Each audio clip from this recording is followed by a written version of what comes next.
Hello students, good morning to all of you. हमारा chapter चल रहा था कोऑर्डिनेटर्स। तो इसके बारे में हमने पहले पढ़ा था जो कोऑर्डिनेटर्स है वो क्या होते हैं और कोऑर्डिनेटर से रिलेटेड फिगर्स थी जैसे पैरेललोग्राम जैसी। तो वो फिगर्स हमारी क्या होती है, उनकी प्रॉपर्टी क्या होती है, इनके बारे में पढ़ा था। नेक्स्ट अब हमारे पास एक टॉपिक आता है, वो है sufficient conditions for a coordinator to be a parallelogram.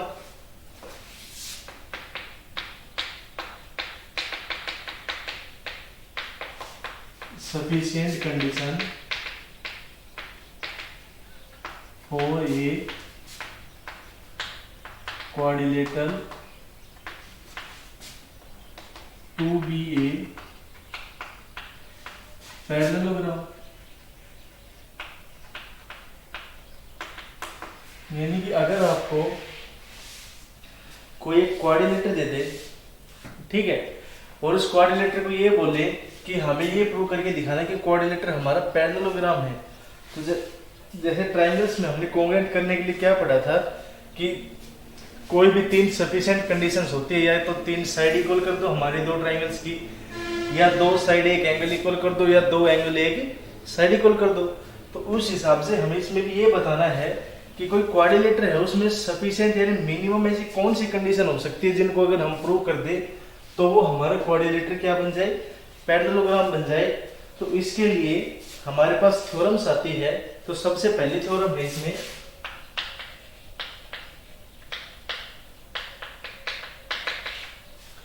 क्या कहते हैं ये थ्योरम में, एक quadrilateral is a parallelogram if it's opposite sides are equal. एक quadrilateral is a parallelogram if its opposite sides are equal।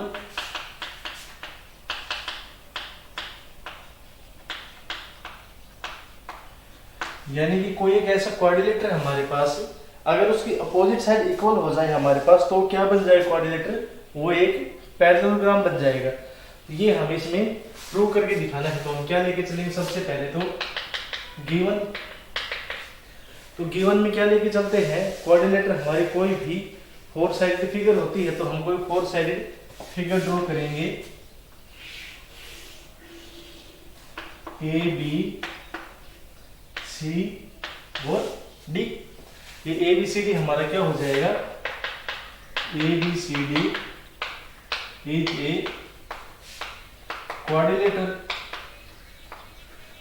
ठीक है, ए बी सी डी क्या हो गया, कोई भी एक कोऑर्डिनेटर हो गया। और गिवन क्या है, it's opposite sides are equal, यानी कि जो इसकी अपोजिट साइड्स होंगी वो क्या है, इक्वल है। जैसे ए बी किसके इक्वल है, अपोजिट साइड सी डी, और ए डी के अपोजिट साइड क्या हो जाएगी, बी सी। तो क्या गिवन हो जाएगा, A B is equal to C D and A D is equal to B C. ये हमें गिवन है। और हमें क्या प्रूव करना है इसमें, हमें ये प्रूव करना है जो हमें कोऑर्डिनेटर गिवन है ये कोऑर्डिनेटर ना होकर एक पैरेललोग्राम हो जाएगा, इसके अपोजिट साइड इक्वल्स होंगी। तो यानी कि A B C D is ए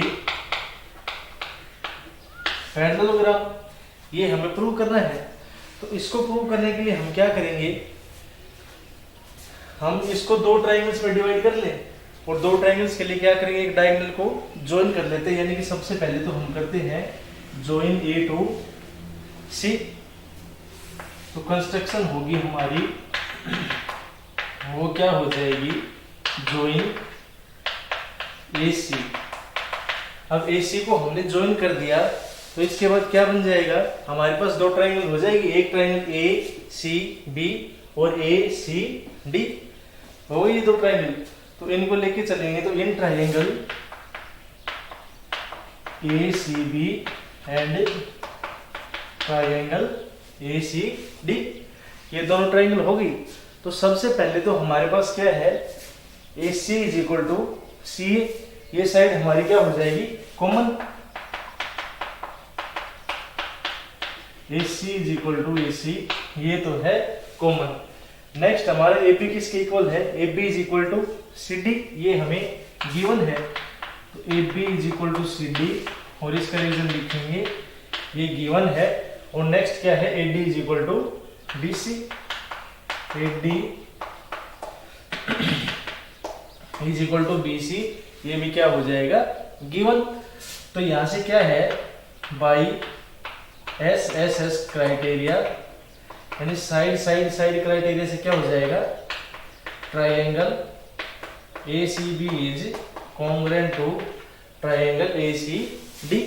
तो ये दोनों ट्राइंगल्स है वो आपस में क्या हो गई, कॉन्ग्रुएंट हो गई। अब इसमें क्या लिखेंगे, angle CAB is equal to ACD, CAB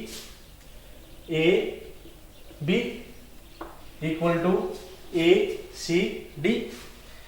ये एंगल, इसको तो नाम दे दिया हमने एंगल 1 और इसको हमने नाम दे दिया एंगल 2।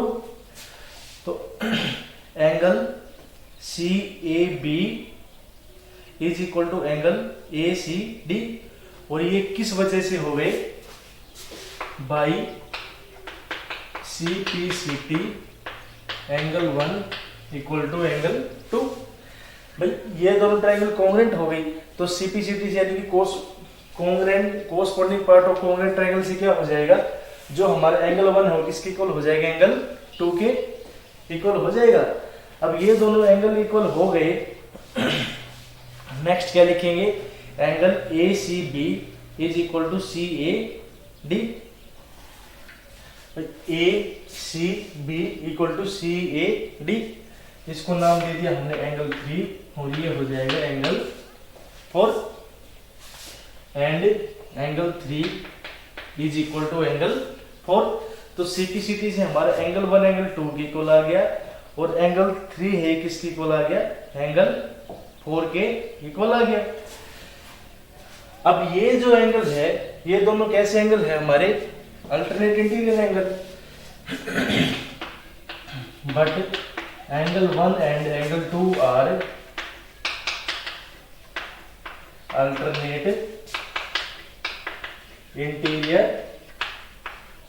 एंगल, एंड अब ये दोनों अल्टरनेट इंटीरियर एंगल है, तो उसके लिए क्या था हमारा, ये हमारी ट्रांसवर्सल लाइन बन जाएगी। तो AC हमारी क्या हो जाएगी, इज ट्रांसवर्सल,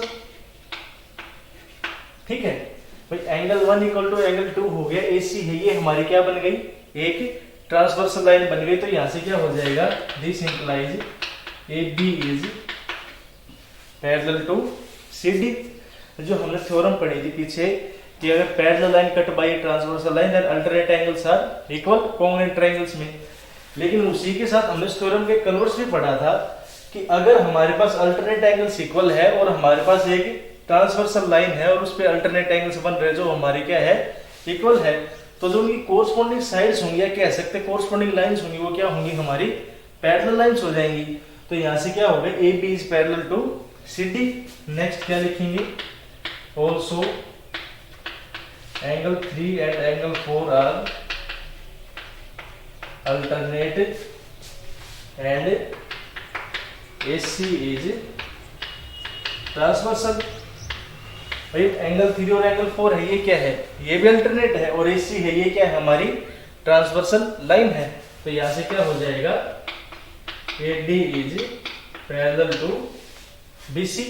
AD किसके पैरेलल हो गई, BC के। अब पैरेललोग्राम जब पढ़ा है तो मैंने आपको बताया था जो पैरेललोग्राम होता है उसमें दो अपोजिट साइड के पेयर हमारे क्या होते हैं, पैरेलल होते हैं। यानी कि एक पेयर तो ये पैरेलल हो गया, दूसरा पेयर ये पैरेलल हो गया। तो या इसे क्या लिखेंगे, as AB is parallel to CD and AD is parallel to BC। तो यहां से क्या हो जाएगा, this implies ABCD is a parallelogram. ये हमारे पैरेललोग्राम की प्रॉपर्टी थी कि उसका अपोजिट साइड से वो क्या होगी, पैरेलल हो जाएंगी। और यहाँ से क्या हुए, दोनों साइड के पेयर पैरेलल हो गए, इसलिए ABCD है वो हमारा क्या बन जाएगा, एक पैरेललोग्राम बन जाएगा। ठीक है। तो यहाँ से हम क्या लिख सकते हैं, जो हमारा क्वाड्रिलेटर होगा वो पैरेललोग्राम होगा कब, इफ एंड ओनली, वो तभी पैरेललोग्राम हो सकता है जब इसकी अपोजिट साइड्स क्या होंगी, इक्वल होंगी। ये कह सकते हैं कि quadrilateral is a parallelogram if and only if it's opposite sides are equal. ठीक है। तो ये आपकी थ्योरम थी। नेक्स्ट है इसमें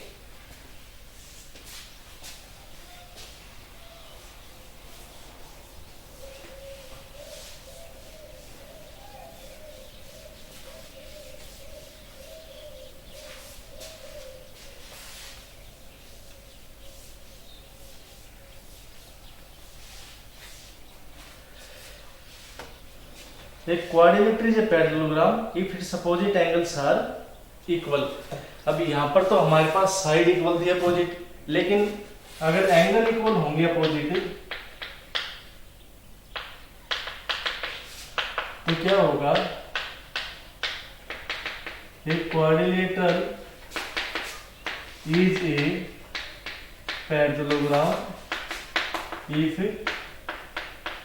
it's opposite angles are equal. यानी कि क्वाड्रिलेटर है, ठीक है, वो हमारे पैरेललोग्राम होगा कब, जब इसके अपोजिट एंगल्स होंगे वो क्या होंगे, इक्वल होंगे। तो इसमें भी हम क्या लिखेंगे, सबसे पहले तो given ABCD is a parallelogram. ये ABCD है कोई हमारा क्या हो जाएगा, पैरेललोग्राम हो गया। साथ में क्या गिवन है, it's opposite angles are equal, यानी opposite angle, angle A is equal to angle C, angle B is equal to angle D, angle A is equal to angle C और angle B equal to angle D।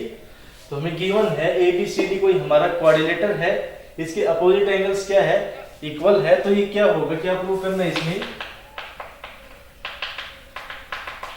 ABCD is a parallelogram. तो ABCD है वो हमारा क्या हो जाएगा, parallelogram हो जाएगा। कंस्ट्रक्शन इसमें वही करते हैं, हम कोई भी एक डायगोनल मिला देते इसके अंदर, या हम क्या करें इसमें, या तो हम इसके डायगोनल मिला दें, अगर वो नहीं मिलाते हैं तो हम इसके एंगल्स को ही यूज करके, ठीक है, इसको प्रूव करेंगे। तो कैसे करेंगे उसको, अगर कंस्ट्रक्शन ना करें तो हमें गिवन है जो हमारा एंगल ए है वो किसके इक्वल है, एंगल सी के। As angle A is equal to angle C, angle B is equal to angle D. इसको तो फर्स्ट मान लेते हैं, अब इसको क्या मान लें हम, सेकंड, और इन दोनों को ऐड कर दिया, अगर 1 + 2 तो कोरस्पॉन्डिंग साइड्स क्या होंगी, ऐड हो जाएंगी। तो angle C plus angle D, भाई angle A plus angle B किसकी इक्वल आ जाएगा, angle C plus angle D. ये फर्स्ट, ये सेकंड, इसको हम ले लेते हैं थर्ड साइड। अब पढ़ा था जो क्वाड्रिलेटर है, हमने सम प्रॉपर्टी पढ़ी थी क्वाड्रिलेटर्स की, जो क्वाड्रिलेटर्स में सभी एंगल्स होंगे उनका सभी का सम क्या होता है, 360। तो बाई एंगल सम प्रॉपर्टी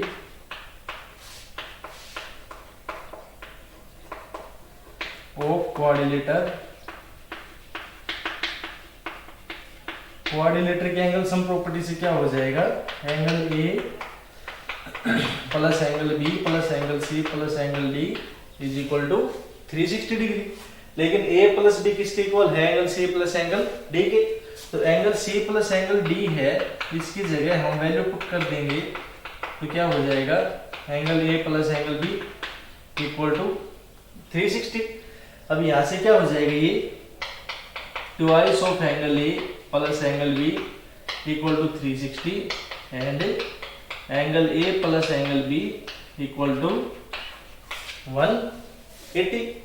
तो angle A plus angle B का सम कितना आ गया हमारे पास, 180 आ गया। लेकिन angle A plus angle B किसके इक्वल है, angle C plus angle D के। क्या लिखेंगे, but angle A plus angle B is equal to angle C plus angle D, और angle A plus angle B क्या है, 180। तो यहां से क्या हो जाएगा, this implies angle C plus angle D equal to 180 degree. ठीक है, तो यहां तक तो हमारे पास इन दोनों की वैल्यू आ गई। अब इसमें क्या लिखेंगे, कॉन्जुगेटिव इंटीरियर एंगल्स क्या बताए थे कि ये ए और बी कॉन्जुगेटिव इंटीरियर एंगल्स होंगे, ये दो लाइन होंगी, ये हमारी एक ट्रांसवर्सल हो जाएगी। तो उसमें एक थ्योरम थी, अगर दो parallel lines, if two parallel lines are cut by a transversal line then sum of conjugative interior angles is 180। लेकिन उस थ्योरम में कन्वर्स भी था कि अगर जो इंटीरियर कॉन्जुगेटिव इंटीरियर एंगल्स है उनका सम 180 है और एक ट्रांसवर्सल लाइन है हमारे पास, जो उसकी अपोजिट लाइंस होंगी वो क्या हो जाएंगी, हमारी पैरेलल लाइंस हो जाएंगी। तो यहाँ से क्या हो जाएगा, line A B intersect A D and B C at A and B. A B line है, ये ए डी और बी सी को इंटरसेक्ट कर रही है ए और बी पॉइंट के ऊपर, तो इंटरसेक्ट करेगी। और साथ में क्या है, as line A B intersects AD and BC at A and B and angle A plus angle B is equal to 180। भाई AB लाइन है, ये इन दोनों लाइन को इंटरसेक्ट करेगी A और B के ऊपर, और जो angle A plus angle B है ये कितना है, 180 है। तो ये क्या हो जाएगा, that is sum of consecutive interior angle